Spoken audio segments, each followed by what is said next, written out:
লেখিকা তনিমা চ্যাটার্জির শিশির বিন্দু।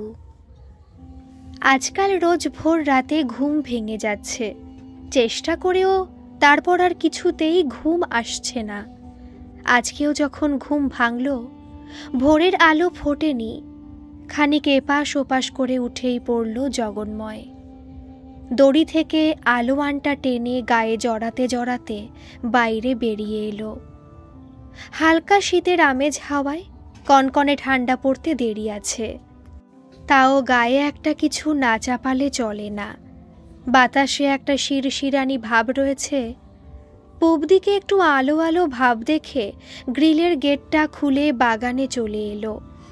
গোলাপ গাছগুলোর মাথায় কুয়াশা জমাট বেঁধে আছে। চন্দ্রমল্লিকার কুঁড়ি ধরা শুরু হয়ে গেছে। ডালিয়াও ফুটে যাবে আর কদিনের মধ্যে। সজনের ছোট ছোট ডাল কেটে ডালিয়াগুলোর ঠেকনো বানাতে হবে, না হলে ফুল ফুটলেই তার ভারে ঝুঁকে যাবে গাছ। এক দুদিনের মধ্যে গাঁদা গাছের গোড়াগুলো একটু খুঁড়ে দিতে হবে, আগাছা আর ঘাস হয়ে যায় বড় চট করে। বাড়ির দিকে একবার ঘাড় ঘুরিয়ে তাকালো জগন্ময়। এখনো সবার উঠতে দেরি আছে। অন্যমনস্কের মতো বাইরের গেট খুলে রাস্তায় পা রাখল। এবারে শীতটা একটু দেরি করেই পড়ছে, তাও আলোয়ানটা ভালো করে জড়িয়ে নিল। শীতের শুরুতে শরীর খারাপ হচ্ছে সবার। কাশি হলে সারা শীত ভুগতে হবে। কাশি কমতে চায় না আজকাল চট করে। বয়স হচ্ছে বুঝতে পারে, তাই সাবধানেই থাকা আর কি। পায়ে পায়ে খানিকটা পথ চলে এসেছে জগন্ময়। সামনে বেশ খানিকটা খোলা মাঠ। ক্লাবের ছেলেরা এখানে ফুটবল ক্রিকেট খেলে। পূব পাড়ার এই মাঠের ধারের জায়গাটা ওর বেশ লাগে। জনবসতি ছাড়িয়ে বেশ ফাঁকা জায়গাটা। মাঠ পেরোলেই ধানি জমি শুরু হয়ে যায়। জমির ধারে ধারে খেজুর গাছ। সব গাছগুলোতে হাড়ি ঝোলানো আছে অনেকগুলো করে। গাছের মালিক গাছ ইজারা দেয়। যারা নেয় তারা এই রস জাল দিয়ে খেজুর গুড় আর পাটালি তৈরি করে। গুড় তৈরির জন্য অস্থায়ী ঝুপড়ি এদিক ওদিক ছড়িয়ে মাঠের কিনারে। দূরের গ্রাম থেকে এসে 2-3 মাস এখানেই থেকে যায় এরা। আকাশ আর একটু ফর্সা হয়েছে। এখনো সূর্য ওঠেনি, যদিও পাখিদের কাকলি শোনা যাচ্ছে। সারাদিনের প্রস্তুতি পর্ব চলছে বোধহয়। বেশ নির্ঝঞ্ঝাট জীবন ওদের। সংসার যন্ত্রণা নেই। খাবার খুঁজে খাও আর রাতে ঘুমিয়ে পড়ো, ব্যাস। দাঁড়িয়ে এইসবই ভাবছিল জগন্ময়। মনে হলো মাঠের একপাশে রহিম চাচার ঝুপড়ির পাশে কে যেন নড়ছে। এত দূর থেকে ঠিক দেখা যাচ্ছে না। রহিম চাচাই হবে বোধহয়। ও চাচা! হাঁক পেরে এগিয়ে গেল জগন্ময়। ছায়া ছায়া মানুষ নড়ে উঠল। দুজন মানুষ নাকি? ঠিক। একটু কাছে আসতে একজন ঝট করে ঝুপড়ি ঘরে ঢুকে পড়ল। সামনে দাঁড়িয়ে রহিম চাচার ছেলে বদ্রি। আব্বু তো রস নামাতে গাছে উঠেছে গো, বদ্রি বলল। কিছু দরকার নাকি চাচা? না না, কি আর দরকার। ভোর ভোর এলাম এদিকে, ভাবলাম খোঁজ করি চাচার গুড় তৈরি হলো কিনা। আজই তো জাল পড়বে গো, ঝোলা গুড় আজই পেয়ে যাবে। পাটালি কাল নিও, আমি আব্বুরে বলবো খন বাড়ি দিয়ে আসবে। ফিরে আসছিল জগন্ময়। হঠাৎ কি মনে হতে ঘুরে দাঁড়িয়ে জিজ্ঞেস করল, হ্যাঁ রে বদ্রি, মনে হলো তোর সাথে আর কাউকে দেখলাম। আমি আসতেই ঝুপড়িতে ঢুকে গেল চট করে। কে রে? বদ্রি যেন একটু লজ্জা পেল। মাথাটা নুয়ে নিয়ে বলল, ওই আমার বউ। গেল মাসে শাদি করলাম কি না, একলা গেরামে ছাড়তে পারি না তো, তাই লগে লগে আসলো। বেশ বেশ, চাচাকে তাহলে বলে দিস কেমন। জগন্ময় বাড়ি ফিরল। গেট দিয়ে ঢুকতেই বেশ সারা শব্দ জানান দিচ্ছে ঘুম ভেঙে গেছে বাড়ির সবার। সামনের বারান্দায় ফোল্ডিং চেয়ারে কম্বল আর বালিশ রোদে দেওয়া হয়েছে। গেটের আওয়াজে নিভা পর্দা সরিয়ে উকি দিল। তারপর চা এনে হাতে দিয়ে বলল, কি গো, রাতে ঘুম হয়নি? এত ভোর ভোর বেরিয়েছিলে কোথায়, কাকপক্ষীও জাগার আগে? রাতে ঘুম ভালোই হয়েছে, তবে সূর্যোদয়ের আগেই ঘুম ভেঙে গেল। শুয়ে থাকতে বড়ই বিরক্ত লাগছিল। উঠে একটু হাঁটতে গিয়েছিলাম। খেজুর গুড়ের খবর নিয়ে এলাম। রহিম চাচার গুড় আজই তৈরি হবে। বাড়িতে দিয়ে যেতে বলেছি। জানো তো, রহিম চাচার ছেলে বদ্রি বিয়ে করেছে। বউকে শুদ্ধ নিয়ে এসেছে গুড় তৈরির ঝুপড়িতে। ও মা, তাই নাকি? এই ঝুপড়িগুলো মেয়েদের থাকার উপযুক্তই তো নয়, আছে কিভাবে? অবাক হলো নিভা। চা শেষ করে জগন্ময় বাজারের ব্যাগ হাতে উঠে দাঁড়ালো। কই গো, কি কি আনতে হবে বলো? পাশের ঘর থেকে জগন্ময়ের বাবা বললেন, চবনপ্রাশ শেষ হয়ে গেছে, আজ নিয়ে আসিস জগা, বাজার ফেরত। আর যদি ছোট চারা মাছ আনতে পারিস তো ভালো হয়। নিভা বলল, বাবা, গতবার চারা মাছের কাঁটা গলায় আটকে কি কাণ্ড হলো ভুলে গেলেন? বরং পার্শ্বে এনো তুমি। শেষেরটুকু জগন্ময়ের দিকে তাকিয়ে।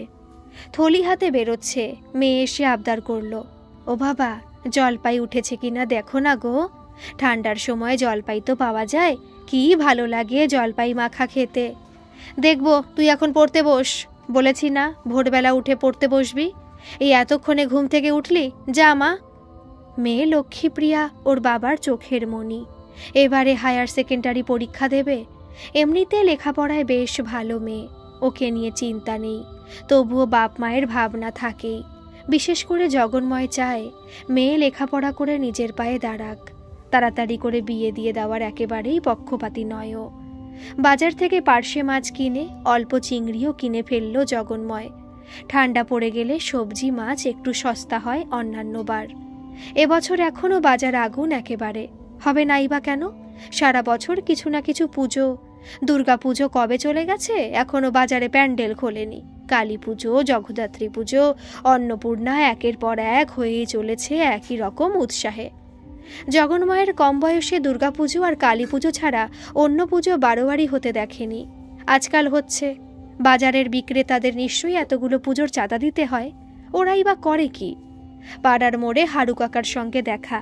কি রে জগা, হনহনিয়ে চলছিস যে, খবর কি? এই চলে যাচ্ছে কাকা। এগিয়ে যাচ্ছিল জগন্ময়। আর দেরি করলে অফিসের দেরি হয়ে যাবে। আরে আরে, এত তাড়া কিসের রে? অফিসের নাকি? হ্যাঁ, ওই আর কি। তা জগা, তোর রিটায়ারমেন্টটা যেন কবে? এই তো আর বছর দুয়েক।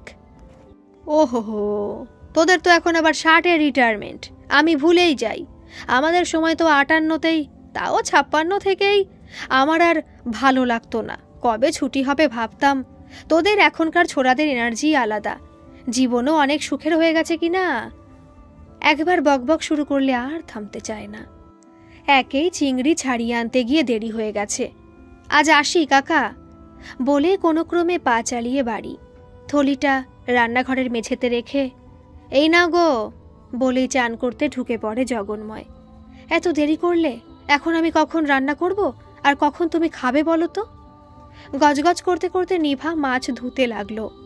দেখো তো বৌমা, জগা আমার চবনপ্রাশটা এনেছে কিনা। শ্বশুর মশাই সোজা রান্নাঘরে। এই রে, চিংড়ি দেখে ফেললে মুশকিল। ওনার মোটে সহ্য হয় না চিংড়ি। এদিকে খুব ভালোবাসেন খেতে। বলবেন অল্প করে দাও, কিন্তু সেটুকু হজম করতে পারেন না। পেট খারাপ হয়ে সে এক বিতিকিচ্ছিরি অবস্থা হবে। শঙ্কিত নিভা তাড়াতাড়ি বলে উঠল, ওই তো ডাইনিং টেবিলে রেখেছে আপনার ছেলে, দেখুন না। উনি চলে গেলেন। এবারে খলনুড়িতে মধু দিয়ে মেরে বসে বসে খাবেন উনি চবনপ্রাশ। যাক বাবা, চিংড়ি চোখে পড়েনি। গরম তেলের মধ্যে পার্শে মাছ ছাড়তে ছাড়তে ভাবল নিভা, সর্ষে পাউডারটা একটু আগেই ভিজিয়ে রেখেছে নুন জলে। মাছের ঝাল হয়ে গেলেই টিফিনের রুটি করবে। ওদিকে জগন্ময়েরও চান হয়ে গেল। বাথরুমে দরজা খোলার আওয়াজ। ভাত বেড়ে খাবার টেবিলে রাখল নিভা। এই সময়টা বড় হুড়োহুড়ি লেগে যায় ওর। ভাত, টিফিন সবকিছুর জোগাড় এক হাতে করতে হয়।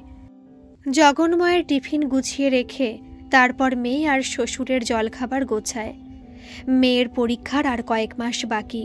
এখন রোজ স্কুলে যাচ্ছে না, বাড়িতে বসে পড়ে। বিকেলে টিউশন যায় মেয়ে, সন্ধ্যায় আবার ওকে আনতে যায় নিভা। দিনকাল ভালো নয়। জগন্ময় বেশি বয়সে বিয়ে করেছে। নিজের দুটি বোনের দায়িত্ব ছিল ওর উপরে। ওদের বিয়ে দিয়ে তবেই নিজের বিয়ে করার ফুরসত হয়েছিল। নিভার দিদি বিভা থাকে কলকাতায়। ও এই গণ্ডগ্রামে থাকে বলে দিদি কখনো বোনের বাড়ি আসে না। নিভাই যায় কখনো সখনো। জগন্ময়ের সাথে নিভার প্রায় 9 বছরের তফাৎ বয়সের। তবে মানুষটি বড় ভালো। নিভাকে মাথায় করে রেখেছে। নিভা ননিকে ভারী সুন্দর দেখতে, গুণেরও খুব। শাশুড়িমাও ওকে মেয়ের মতো দেখতেন। বড় তাড়াতাড়ি চলে গেলেন উনি নিউমোনিয়া হয়ে। ওনার মৃত্যুর পর শ্বশুরমশাই তো সম্পূর্ণভাবে ওর ওপরে নির্ভরশীল, নিভার বুড়ো ছেলে। আর আছে মেয়ে প্রিয়া, ওর বাবার আদরের। এতদিনে সেই মেয়ের বয়স 18 বছর হলো। এবারে হায়ার সেকেন্ডারি দেবে, তারপর কলেজ। এখানে কলেজ বলতে এক রঘুনাথপুর কলেজ, তাও খুব কাছে নয়। মেয়ের ইচ্ছে কলকাতার কলেজে পড়বে, একমাত্র মেয়ে, বড়ই আদরের। তাই ওর ইচ্ছের দাম আছে এই সংসারে। কোথায় পড়তে চলে যাবে, বড়ই একা হয়ে পড়বে নিভা, ভাবলেই মন খারাপ করে। একমাত্র সন্তান হলে এই এক জ্বালা। তবু আরেকটি সন্তান আনতে সাহস করেনি ওরা দুজনেই। এই মেয়েরই পড়া শেষ হওয়ার আগে জগন্ময় রিটায়ার করবে। তারপর আছে মেয়ের বিয়ে। বিয়ের কথা বললেই বাবা আর মেয়ে দুজনেরই খুব রাগ হয়।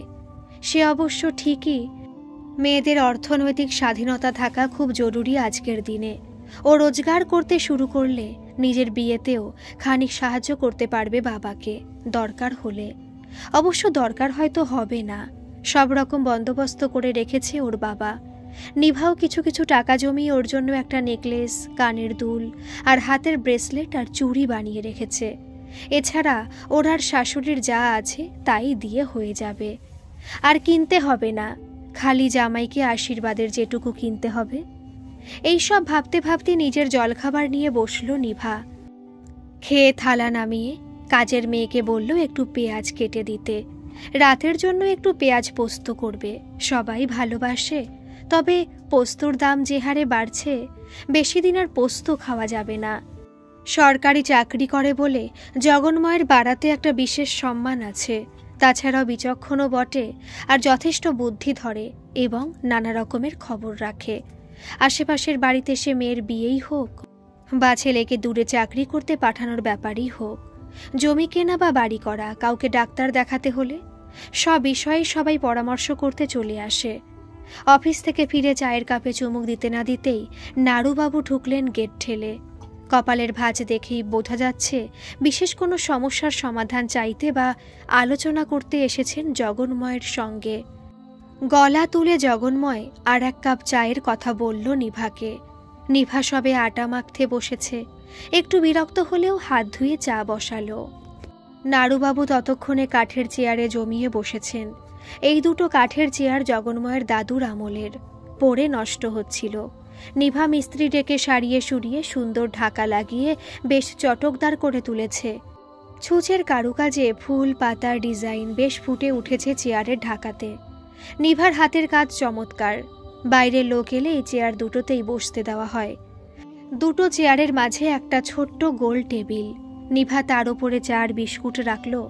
নাড়ুবাবু তখন বলে চলেছেন, তাহলেও বুঝলেন না, আমার তো আরও একটা মেয়ে আছে। দিদিকে দেখে ওরও যদি সাহস বেড়ে যায়। কিসের সাহস? নিভা প্রশ্ন করে। নাড়ুবাবুর বড় মেয়ে স্কুলে পড়ায় যে, সে নিজের জন্য একটি ছেলে পছন্দ করেছে।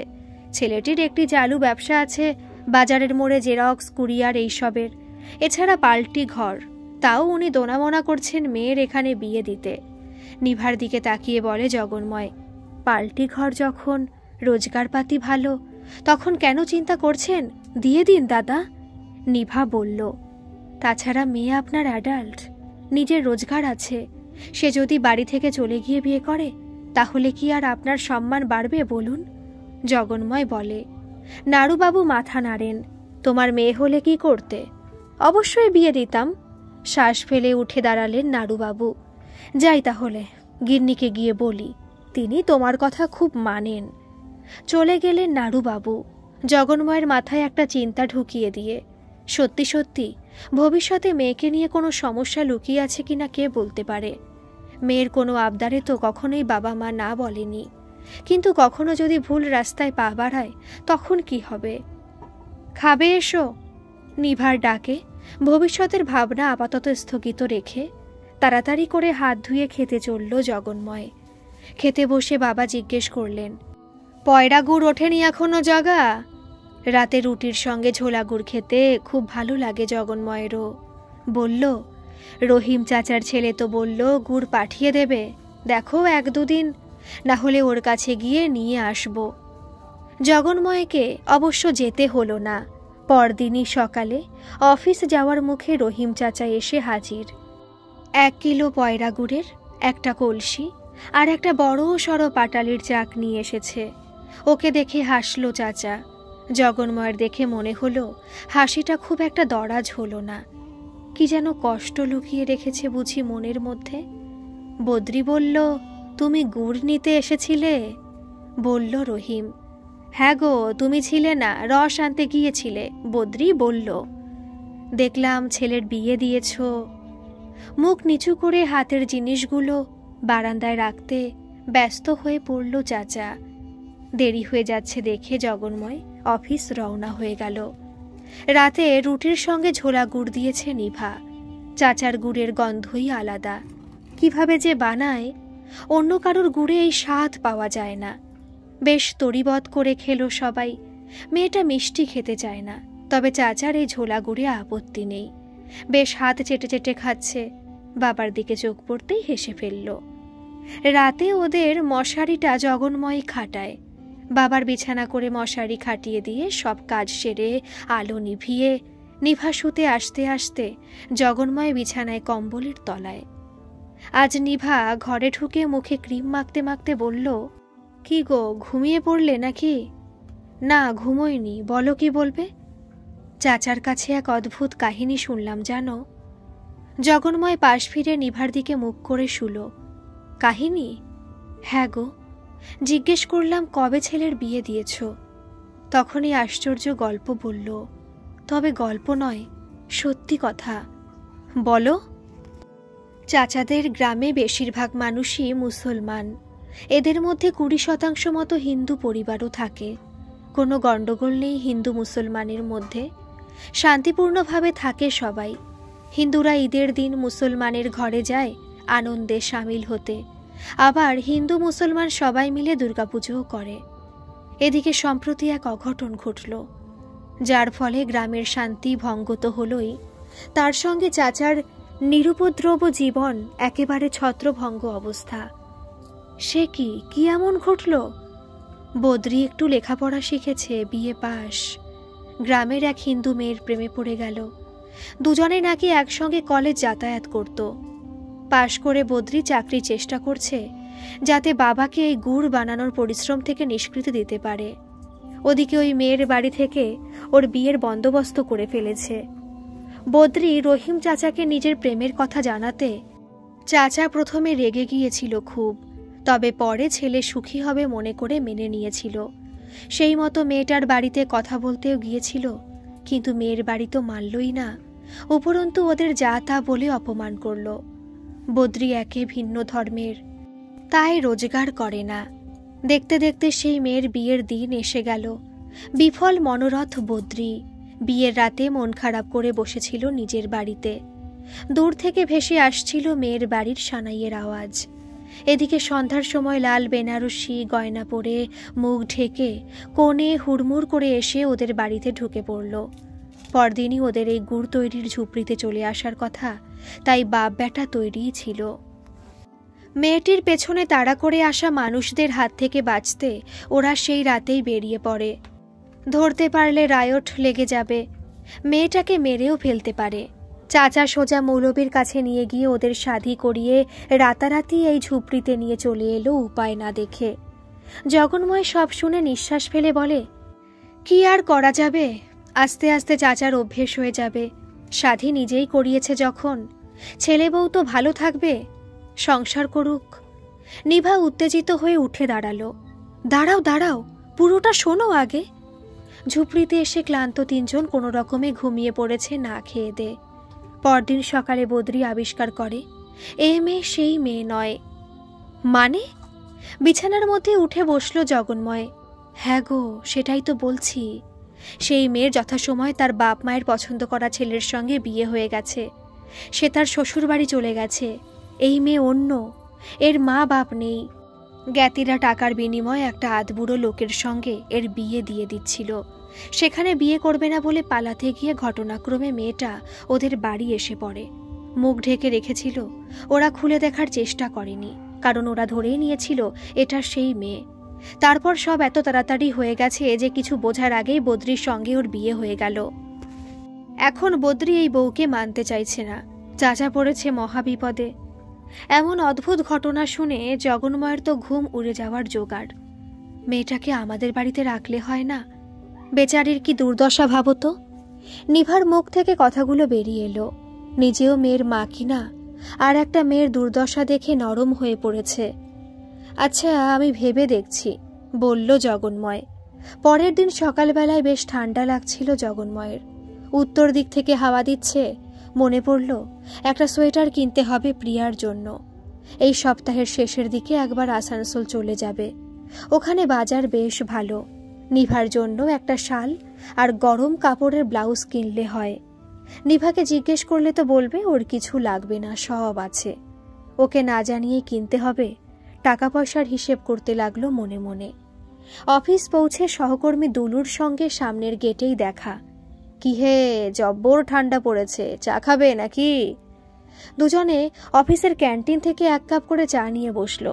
দুলু বলল, তোমার চেনা একজন গুড় তৈরি করে বলেছিলে, তার কাছ থেকে এই কিলোখানে গুড় এনে দিতে পারবে নাকি হে? বাজারে এমন বিচ্ছিরি গুড়, খেজুরের গুড় বলেই মনে হয় না। মাথা নেড়ে হ্যাঁ বলতেই কাল রাতে নিভার বলা কথাগুলো মনে পড়ে গেল। কি বিচিত্র মানুষের জীবন, কার সঙ্গে কার যে জীবন জুড়ে যায়, একেই বোধহয় বলে ভবিতব্য। বাড়ি ফিরে জামা কাপড় ছেড়ে হাত পা ধুয়ে বসতেই একটা মেয়ে এসে হাতে চায়ের কাপ ধরিয়ে দিল। ছিপছিপে ফর্সা, মিষ্টি চেহারা, চোখ মুখ দেখে কেমন যেন ভয়ে ভয়ে রয়েছে বলে মনে হচ্ছে। অবাক হয়ে তাকাতেই মেয়েটা ঘর থেকে বেরিয়ে গেল। মুড়ির বাটি নিয়ে এলো নিভা। রহিম চাচা মেয়েটাকে নিয়ে এসেছিল, ওর নাম ময়না। আমি বললাম রেখে যেতে আমার কাছে, 2 দিন থাক, তারপর তুমি যদি বলো। আমি আর কি বলবো, তুমি তো আশ্রয় দিয়েই দিয়েছ। একটু অসন্তুষ্ট গলায় বলল জগন্ময়। কি যে সমস্যার সৃষ্টি হবে ওকে নিয়ে ভবিষ্যতে কে বলতে পারে। মেয়েটা কিন্তু ওদের বাড়িতে বেশ মানিয়ে গুনিয়েই নিল। দিন 10 হয়ে গেল আছে, পারতপক্ষে জগন্ময়ের সামনে পড়ে না। ওর উপস্থিতি যে জগন্ময় ভালো চোখে দেখেনি সেটা বোঝে। বাড়ির বাকি সবার সঙ্গে ওর খুব ভালো সম্পর্ক তৈরি হয়ে গেছে। হাতে হাতে কাজ করে দেয়। নিভার খাটনি অর্ধেক হয়ে গেছে ও আসার পর থেকে। প্রিয়া রাত জেগে পড়ে যখন, ময়না বসে থাকে ওর সঙ্গে। চা কফি দরকার হলে করে এনে দেয়। খুব আন্তরিক ভাবভঙ্গি। মেয়েও একটা নতুন বন্ধু পেয়েছে যেন, খুব ভাব দুজনের মধ্যে। এমনকি আজকাল জগন্ময়ের বাবারও ময়না ছাড়া চলছে না। ওষুধ খাওয়ানো, চ্যবনপ্রাশ মেরে দেওয়া থেকে শুরু করে চানের গরম জল আর গামছা এগিয়ে দেওয়া, সব কাজে ময়নাকে চাই। ময়না শুধু জগন্ময়কে এড়িয়ে চলে।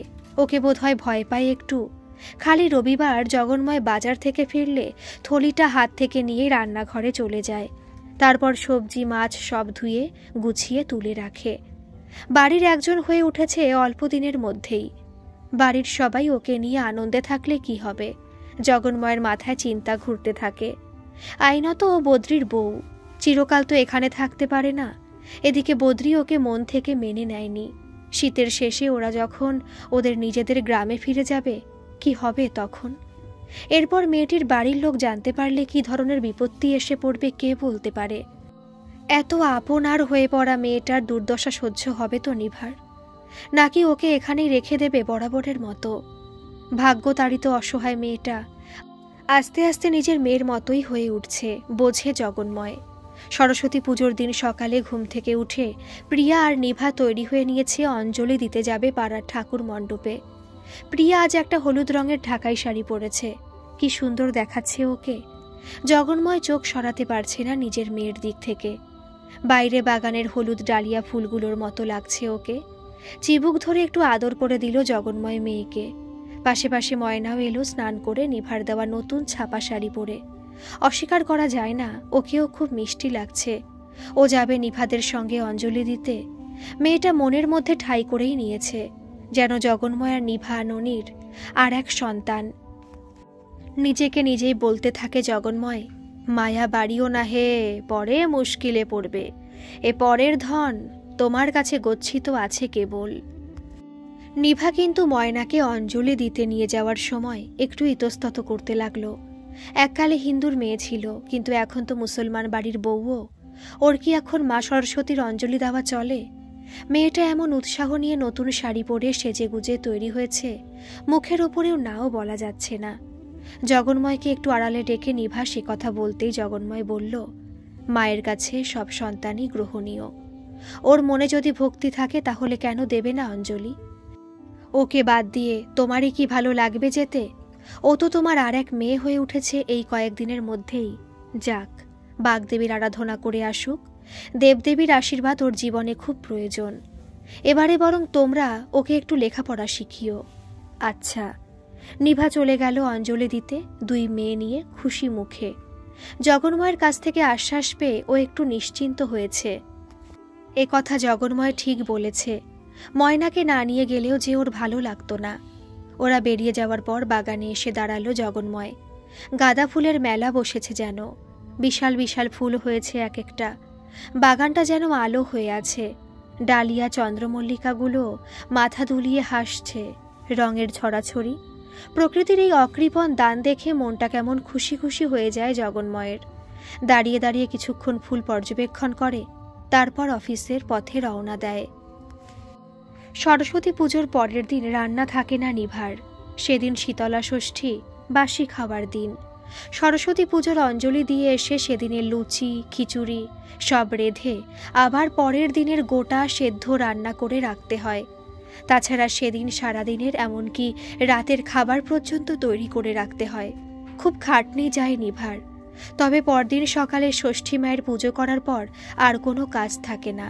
ঠান্ডা খাবার খেতে হয় বলে শীতল ষষ্ঠী। আগের দিনের ছেড়ে রাখা শাড়ি পাট করছিল নিভা। ময়না এসে হাত থেকে নিয়ে নিল। আমাকে দাও, আমি করছি। তোমার কাল খুব খাটনি গেছে, আজ শুয়ে থাকো, আমি তোমার মাথা টিপে দিচ্ছি। ধুর, ও আমার অভ্যেস আছে, একটুও মাথা ধরেনি। বাড়িতে সবাই গোটা সেদ্ধ খেতে ভালোবাসে তো, আমারও তাই ভালো লাগে রান্না করতে। বাড়ির সবার জন্য তুমি কত চিন্তা করো, এবার থেকে তোমার চিন্তা আমার। ময়নার হাসি খুশি মুখটার দিকে তাকিয়ে নিভার মায়ায় ভরে যায় মনটা। তখনই মনে মনে ভগবানের কাছে ওর জন্য মঙ্গল কামনা করে।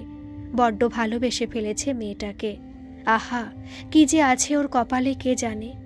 ইচ্ছে করে ওকে চিরকাল স্নেহে নিজের কাছে ধরে রাখতে, কিন্তু সে যে হবার নয়, মনে মনে জানে সেটা। একটা দীর্ঘশ্বাস ফেলল নিভা, তারপর ময়নাকে জিজ্ঞেস করল, হ্যাঁ রে, পড়াশোনা কিছু শিখেছিস? ময়না মাথা নামিয়ে বলল, বিএ পাশ করেছি ভূগোলে অনার্স নিয়ে, এমএতে ভর্তি হয়েছিলাম। তারপর অবাক হয়ে ওর দিকে তাকিয়ে রইল নিভা। মেয়েটা বলে কি? ওকে লেখাপড়া শেখাতে বসেছে নিভা? কয়েকদিন বাদে বেলায় 11টা বাজে তখন। বাইরে দরজায় কে কড়া নাড়ছে। নিভা কি একটা সেলাই করছিল, বসে বসেই ডাকলো, ময়না, দরজাটা খুলে দে তো রে, দেখ কে এলো আবার এই অসময়ে। ময়না দরজা খুলে কার সঙ্গে চাপা গলায় কথা বলছে শুনে অবাক হয়ে সেলাইটা হাত থেকে নামিয়ে নিভা এগিয়ে গেল। বদ্রি এসেছে, ওকে দেখে একটু গুটিয়ে গেল যেন। আব্বু পাঠালো, এই মাসের শেষেই চলে যাব গ্রামে, তোমাদের আর গুড় লাগবে কিনা জেনে আসতে বলল। ব্যাস, ওইটুকু বলেই থেমে গেল। ময়না যে ওর স্ত্রী, ওরা চলে গেলে ওর কি হবে? না, কোনো চিন্তা নেই, সেই নিয়ে কোনো কথাও নেই। বেশ রাগ হলেও কিছুই বলল না নিভা এই বিষয়ে। গম্ভীর মুখে খালি বলল, দিয়ে যেতে বলিস গুড়, আর তোর বাবাকে একবার দেখা করতে বলিস। শোন, বাপ ছেলে দুজনেই আসবি, রোববার সকাল সকাল এসে দেখা করবি। মাথা নেড়ে চলে গেল বদ্রি। ভেতরের বারান্দায় এসে নিভা ময়নাকে কাঁদতে দেখে ঘরে চলে গেল। ওকে একটু একা থাকতে দেওয়া উচিত।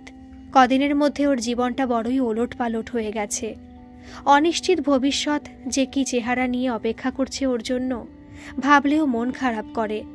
এমনভাবে বিয়ে হয়েছে, স্বামী ভালোবাসে না, ধর্মের তফাৎ, অবস্থা শিক্ষা সবকিছুই আলাদা ওদের, তবুও ওর সঙ্গে জড়িয়ে পড়েছে জীবন। নিজের বাড়িতে তো ফিরে যাওয়ার কোনো রাস্তা নেই, তাই ছেড়ে চলে যাবে সেই উপায়ও নেই। পাশে দাঁড়ানোর কেউ নেই।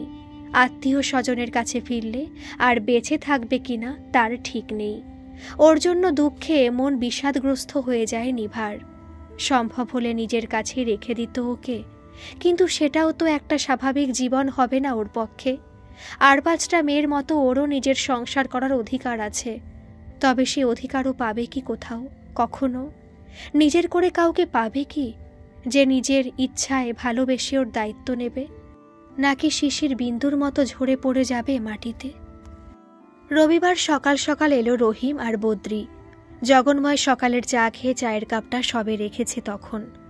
গুড়ের প্যাকেট আর কলসি নিভার হাতে দিয়ে উদাস মুখে বলল রহিম চাচা, আমরা তো চলে যাচ্ছি গো ফিরে। বদ্রির বোধহয় সরকারি চাকরিটা লেগেই যাবে। রহিম চাচার মুখ দেখে মনে হলো না সুখবর দিচ্ছে, গলায় কেমন বিষাদের সুর। আর ময়নার কি হবে? নিজের কানে নিজের গলার আওয়াজটা কেমন যেন রুক্ষ শোনালো জগন্ময়ের। কি আবার হবে, যাবে আমাদের সঙ্গে? বদ্রির গলার স্বরে কেমন বেপরোয়া ভাব। রহিম চাচা চুপ করে থাকল।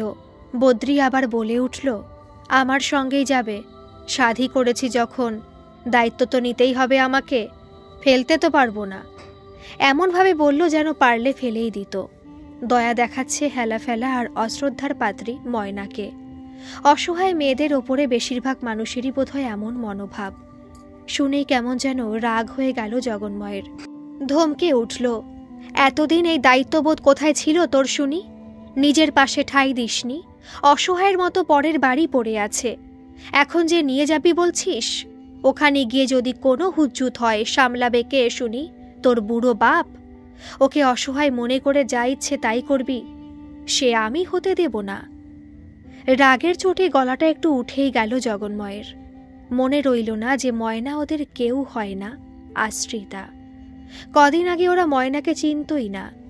নিভা ওকে নিজে থেকে আশ্রয় না দিলে জগন্ময় ওকে বাড়িতে রাখত কিনা সন্দেহ। আজ নিজের গুণে মেয়েটা এমনই আপন হয়ে উঠেছে। ভাগ্যিস। আমার বিবি আমি সামলাবো, কাউকে ভাবতে হবে না, গোয়ারের মতো বলল বদ্রি। তোর বিবি বললেই হলো? ওকে নিজের স্ত্রীর মর্যাদা দিয়েছিস? এতদিন আমাদের বাড়িতে আছে, কোনোদিন খবর নিতে এসেছিস? এখন গ্রামে নিয়ে গিয়ে কি করবি তার ঠিক কি? তুই জানিস ও পড়ালেখা করা ভদ্র ঘরের মেয়ে, এমএ পড়ে। ওকে ওর যোগ্য সম্মান তুই কোনো দিন দিতে পারবি বলে আমার বিশ্বাস হয় না। এই প্রথম পূর্ণ দৃষ্টি মেলে ময়নার দিকে তাকালো বদ্রি। ওর চোখে অবাক সম্ভ্রম। আগে ওকে মানুষের হিসেবে ধার্য করেনি। এসে পড়া উটকো ঝামেলার মতো ভাবছিল। পুরনো প্রেম হারিয়ে বদ্রি অন্ধ হয়ে গিয়েছিল। ময়নাকে জানার বা চেনার চেষ্টা মাত্র করেনি। নিজেকে মূর্খ বাপের মহাবিদ্বান ছেলে ভেবে অবহেলার চোখে দেখেছিল মেয়েটাকে। যাকে নিয়ে এত কাণ্ড, সেই ময়না উঠোনের এক পাশে পাথরের মতো দাঁড়িয়ে আছে। জীবনে এমন এক অদ্ভুত সমস্যার সম্মুখীন হয়েছে যার প্রতিকার অন্যের হাতে। নিজের ভবিষ্যৎ নিজে স্থির করার ক্ষমতা নেই। আমাদের দেশের সাধারণ দরিদ্র পরিবারের গ্রামের মেয়েদের অবস্থা সীতা বা দ্রৌপদীর মতোই রয়ে গেছে। এখনও বিশেষ পরিবর্তন হয়নি অবস্থার, সেই রকমই অসহায় রয়ে গেছে। বদ্রি যাকে ভালোবেসেছিল সেও লেখাপড়া জানা এক মেয়ে ছিল। তাকে হারিয়ে এতটাই দিশেহারা হয়ে গিয়েছিল যে ভালো মন্দ বোধটাই হারিয়ে ফেলেছিল যেন। ছোট থেকে বদ্রি পদে পদে অনুভব করেছে শিক্ষার, বিশেষ করে ডিগ্রির মূল্য ও প্রয়োজনীয়তা। লেখাপড়া না জানার জন্য নিজের বাবাকে জীবনের প্রতিটি ক্ষেত্রে অপমানিত হতে দেখেছে। অর্থোপার্জনের জন্য অমানসিক খাটনি খেটেও কোনো ক্রমে দিন চলেছে।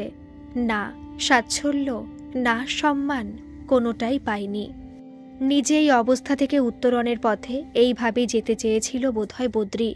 ধর্ম নয়, শিক্ষাই মাপদণ্ড ছিল ওর কাছে। নিজের প্রেম হারানোর কষ্ট সামলে ওঠার আগেই অবস্থা দুর্বিপাকে হঠাৎ অচেনা মেয়েটির সাথে জীবন জড়িয়ে গেল। ঘটনাটা এতটাই মানসিকভাবে বিপর্যস্ত হয়ে পড়েছিল, মেয়েটাকে জানার বা চেনার চেষ্টাও করেনি। আজ তার প্রকৃত পরিচয় পেয়ে কেমন যেন বিহ্বল হয়ে গেছে। মনে হচ্ছে ওর দামি সম্পদ অন্য কেউ কেড়ে নিচ্ছে। হতাশা গ্রাস করছিল ওকে, আর কোনো কথাই বলতে পারছিল না। কি বিচিত্র মানুষের মন, নিজেকেই চেনা দায়। কিছুক্ষণ আগের করা অবহেলা বুমেরাঙের মতো ফিরে আসছে। আগে যেটা দায় মনে হচ্ছিল, এখন সে দায়িত্ব মাথায় তুলে নিতে ইচ্ছে করছে। বেশ কিছুক্ষণ সবাই চুপ। এবারে বুড়ো রহিম চাচা এগিয়ে এলো ময়নার কাছে। এসে সজল চোখে হাত দুটো ধরল ওর, গলায় অপরাধীর সুর। বেটি, আমি তো একটা মুখ্য গরিব মানুষ। সেদিন কিন্তু তোকে বাঁচানোর সহজ রাস্তা যেটা মনে হয়েছিল সেটাই করেছি।